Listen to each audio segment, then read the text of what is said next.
Marcos foi um cristão do primeiro século, primo de Barnabé, cooperador dos apóstolos e autor do segundo evangelho do Novo Testamento que leva seu nome.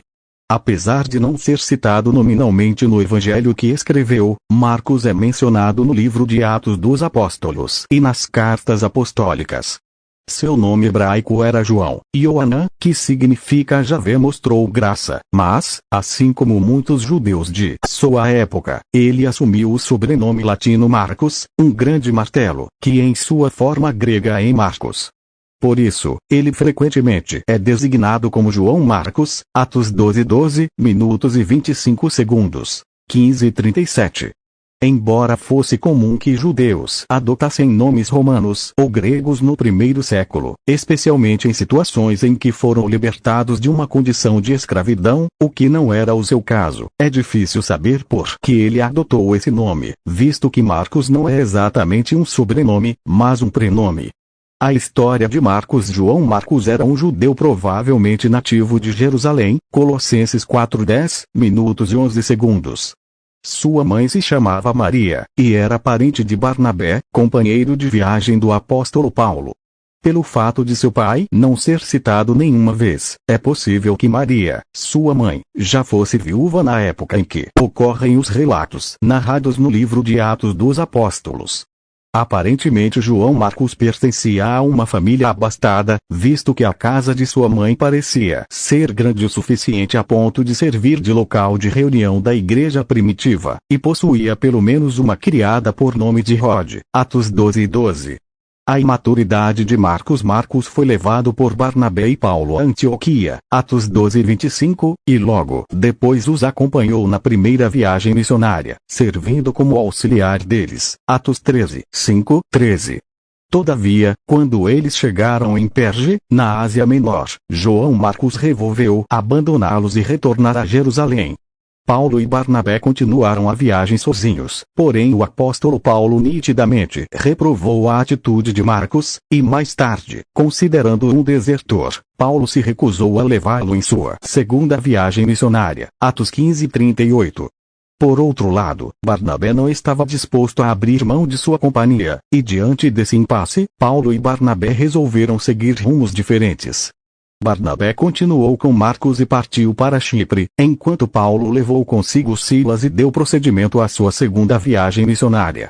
O valor de Marcos. Apesar de não termos nenhuma informação sobre o período em que Marcos acompanhou Barnabé, certamente podemos afirmar que ele foi muito bem discipulado por ele, a ponto de mais tarde o próprio Paulo reconhecer o seu valor. Cerca de 10 ou 12 anos depois do incidente com Marcos, quando o apóstolo escreveu a epístola aos Colossenses enquanto estava preso em Roma, Marcos é citado por ele, inclusive sendo recomendado por a comunidade cristã de Colossos. Se Marcos não estava com o apóstolo em Roma nessa ocasião, pelo menos estava muito próximo a ele. Colossenses 4:10. Na mesma ocasião, ao escrever a Filemon, o apóstolo também o menciona ao lado de Lucas, Aristarco e Demas, os quais ele designa como sendo seus cooperadores, Filemon 24. Por fim, na ocasião da segunda prisão de Paulo em Roma em aproximadamente 66 e 67 DC, o apóstolo pediu que Marcos fosse a Roma, pois lhe era muito útil no ministério. 1 Timóteo 4:11, provando que a essa altura Marcos já havia demonstrado grande utilidade, em contraste com seu comportamento inconsequente enquanto mais novo. O evangelista Marcos aparece novamente sendo citado pelo apóstolo Pedro em sua primeira epístola, onde o apóstolo o chamou de filho, indicando que com o tempo Marcos exerceu um papel muito significativo ao lado dos apóstolos. 1 Pedro 5:13. Nessa epístola, o apóstolo Pedro diz estar em Babilônia, o que provavelmente seria uma referência à cidade de Roma de sua época. Isso significa que Marcos estava nessa cidade com ele, uma informação que contribui para confirmar a tradição de que Marcos escreveu o segundo evangelho ali, tendo como sua principal fonte histórica o próprio apóstolo Pedro.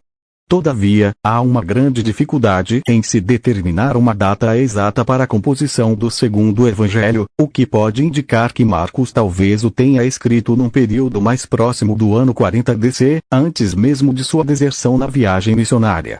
De qualquer forma, diante do modo com que Pedro o designa, meu filho, independentemente da data, parece claro que sua ligação com o apóstolo era muito grande e duradoura, o que faz com que mesmo numa data bastante recuada, é bem possível que Pedro teve uma contribuição fundamental na composição dos registros de Marcos.